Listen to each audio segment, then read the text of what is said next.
Hi, I'm Simon Smale. I'm a gastroenterologist. Tom Lininsh is an exercise professional. Welcome to More Than Just Medicine. Today we thought we'd talk a bit about the implications of exercise on reflux and vice versa. Tom, I know that from my own experience and from the experience of my patients, that lots of patients with gastroesophageal reflux disease, myself included, get worsening reflux when we're exercising. Absolutely. Are there any exercises that people can do, or any ways in which people can exercise in order to kind of minimise the risk of reflux? Yeah, so we know that physical activity increases reflux, and the more vigorous the exercise, the more reflux normally is produced in the stomach, and that can be an awful problem, can't it? It can vary from exercise to exercise. So I think it's important to work out what exercise is best for you, and I think that the lower the impact exercise is going to be the better. Okay, so not jogging or running and bouncing up and down, or even that is doing exercises which are going from the floor into a vertical position. And a lot of exercises which are tensing the abdominals, like rowing, for example, and squashing the stomach. Absolutely.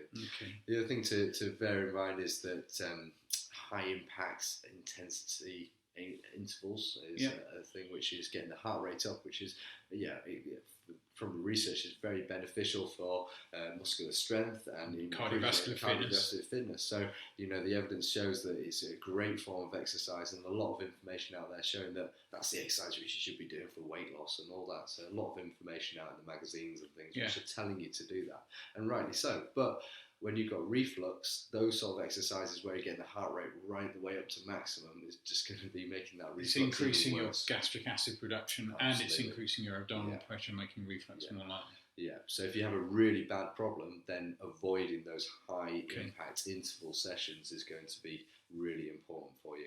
Okay, so things like the average circuit class in a gym is going to be really hard work and going to make you feel very poorly and very ill. So things like swimming, yoga, as well as cycling and getting the heart rate. Things where you're not tensing your abdomen all the time. And you can do some walking. Hill walking is very good, but again, just being careful that you're not elevating the heart rate or your effort level more than maybe a 7 out of 10. If you gauge it from 10 being absolute maximum, 1 being easy, you want to be getting around about that 5, 6 should be sufficient for keeping the reflux at bay. What about you see people drinking fluids and drinks and stuff? Are they? Absolutely. So there's a lot of evidence to show.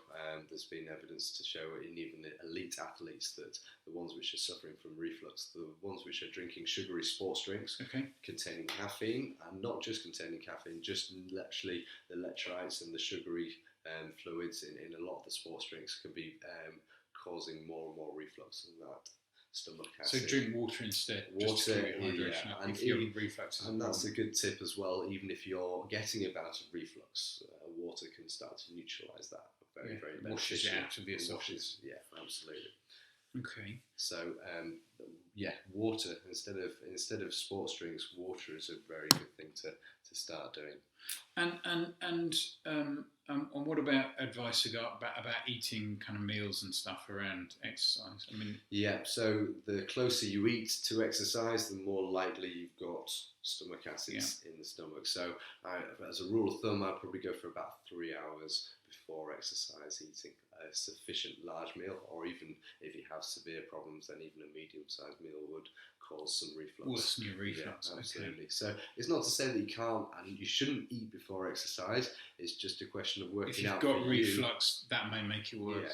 So you might be able to choose foods which are less acidic, so things which are maybe not very, very sugary, which might help. But also trying to eat small amounts before exercise rather than a big meal, like having a dinner and then going for a run is obviously going to cause a bit of upset in the stomach. Okay, that's great. Okay. Thanks very much. Thank you. Thanks for listening, everyone.